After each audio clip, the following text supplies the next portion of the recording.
گاڑی یا سواری چلاتے ہوئے تلاوت کرنا اور تلاوت کرتے ہوئے کسی کو سلام کرنا یا سلام کا جواب دینا کیسا ہے، اور کیا اشارے سے سلام کا جواب دیا جا سکتا ہے یا نہیں؟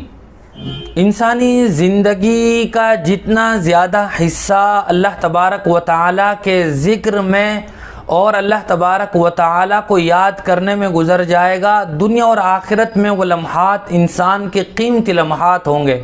لہٰذا اگر کوئی آدمی گاڑی چلا رہا ہو یا یہ کہ خود کسی گاڑی میں سفر کر رہا ہو تو ایسے موقع پر بھی تلاوت کرنا اچھی بات ہے اور باعث ثواب ہے، بشرطے کہ قریب بیٹھے ہوئے آدمی کو کسی قسم کی تکلیف نہ ہو۔ اسی طرح اگر کوئی آدمی قرآن مجید کی تلاوت کر رہا ہے اور اس کے پاس کوئی آدمی آ جائے تو اس کو سلام کرنا چاہے تو وہ تلاوت کے دوران بھی سلام کر سکتا ہے، اور اگر کوئی آدمی ہمیں قرآن مجید کی تلاوت کرتے ہوئے سلام کرتا ہے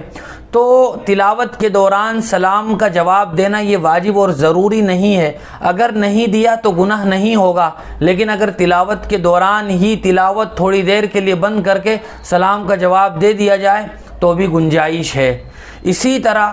اگر کوئی آدمی گاڑی چلا رہا ہے، ڈرائیو کر رہا ہے، اسی دوران کسی دوسرے گاڑی چلانے والے نے سلام کیا تو ہمارے لیے اشارے سے سلام کا جواب دے دینا جائز ہے، بلکہ بہتر ہے، لیکن صرف گردن نہ ہلائی جائے بلکہ اشارے کے ساتھ ساتھ زبان سے وعلیکم السلام ورحمۃ اللہ وبرکاتہ کے الفاظ بھی ادا کیے جائیں، صرف گردن نہ ہلائی جائے۔